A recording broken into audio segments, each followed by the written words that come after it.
से आपके सामने हाजिर हूं इतिहास का एक और पन्ना लेकर। एक ऐसा पन्ना जिसने भारत में मुगल शासन की नींव को मजबूत करने का काम किया। एक ऐसा पन्ना जिसमें दो शहंशाहों के बीच वर्चस्व की जंग हुई। जी हां, हम बात कर रहे हैं खानवा के युद्ध की, बाबर और राणा सांगा के बीच वर्चस्व की असली जंग। प्राचीन समय से ही भारत का इतिहास बेहद गौरवशाली रहा है। अंग्रेजों के आने से पहले भारत में कई साम्राज्य हुए, जिन्होंने विस्तारवादी नीतियां अपनाते हुए यहां खुद को स्थापित करने की कोशिश की। इस कारण समय समय पर नए साम्राज्य बनते रहे और पुरानों का पतन होता रहा। इस कोशिश में निर्णायक लड़ाइयां भी होती रही। इनमें कुछ काल के गाल में समा गई तो कुछ को इतिहास के पन्नों में जगह मिली। खानवा की लड़ाई उन्हीं में से एक है। खानवा की लड़ाई का इतिहास काफी गौरवशाली रहा है। माना जाता है कि इस लड़ाई के बाद से ही भारत में मुगल युग की शुरुआत हुई थी। चूंकि इसे भारतीय इतिहास की बड़ी लड़ाइयों में से एक माना जाता है, इसके पहलुओं को जानना और भी दिलचस्प हो जाता है। बात 15वीं ईस्वी के आसपास की है। बाबर हिंदुस्तान फतेह करने के लिए अपने लश्कर के साथ निकला था। हिंदुस्तान को फतेह करने का उसका लक्ष्य काफी बड़ा था। इसके लिए उसने अपने पीछे एक काफी बड़ी फौज संगठित कर ली थी। बाबर सिर्फ हिंदुस्तान पर ही कब्जा नहीं जमाना चाहता था, वह अपने गृह क्षेत्र में भी अपने वर्चस्व को जमाए रखना चाहता था।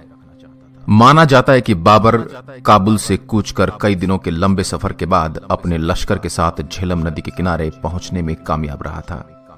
नदी के किनारे के पास आराम करने के बाद बाबर हिंदुस्तान में प्रवेश करने में सफल रहा था। बाबर हिंदुस्तान में दाखिल होने के बाद कई रियासतों पर अपना कब्जा जमा चुका था। वह अपने देखे सपने को पूरा करने के लिए हर युद्ध लड़ने को तैयार था। गुजरते समय के साथ ही बाबर कई रियासतें जीतता गया और अंत में उसने दिल्ली में अपनी बादशाहत कायम कर ली। कम समय में ही बाबर ने दिल्ली में अपनी बादशाहत जमा ली थी, मगर भविष्य में बाबर का मुकाबला उस समय के योद्धा राणा सांगा से था। राणा सांगा को संग्राम सिंह के नाम से भी जाना जाता है। वह राणा रायमल के पुत्र थे। अपने शासन काल में वह दिल्ली, मालवा और गुजरात पर चढ़ाई कर चुके थे। माना जाता है उस दौर में भारत में कोई ऐसा शासक नहीं था जो राणा सांगा से युद्ध में लोहा ले सके। बहरहाल दिल्ली में बाबर का काबिज होना राणा सांगा के लिए एक बहुत बुरा संकेत था।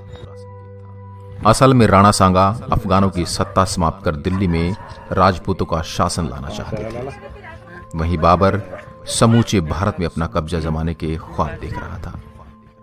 इस लिहाज से दोनों योद्धाओं के लिए अपने वर्चस्व को कायम रखने की चुनौती थी।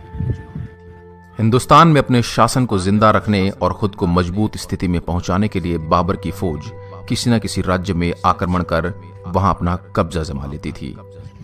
इस तरह बाबर की जीत की भूख बढ़ती जा रही थी। उसे रोकने के लिए कोई अन्य शासक उसके सामने आने की हिम्मत नहीं कर रहा था।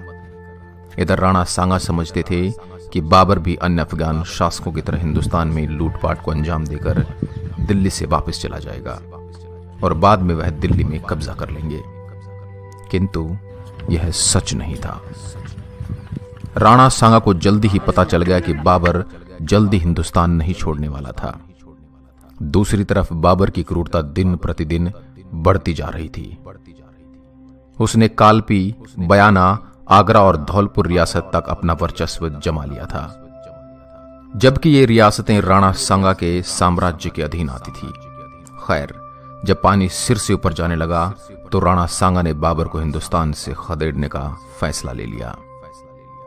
17 मार्च 1527 ईस्वी इतिहास के पन्नों में वह तारीख दर्ज हुई जहां दोनों खानवा में भिड़ गए। इस युद्ध में राणा सांगा के साथ हसन खां मेवाती, बसीन चंदेरी व इब्राहिम लोदी का भाई महमूद लोदी भी डटे हुए थे। राणा सांगा की फौज का मुकाबला करने के लिए बाबर अपने लश्कर के साथ फतेहपुर सीकरी के निकट खानवा जगह पर पहुंचा। वहां राणा सांगा और उसके अन्य सहयोगी शासक बाबर की प्रतीक्षा में थे। बाबर ने पानीपत युद्ध में जिस तरह इब्राहिम लोदी को परास्त करने की रणनीति बनाई थी, उसी रणनीति का प्रयोग उसने खानवा युद्ध में किया।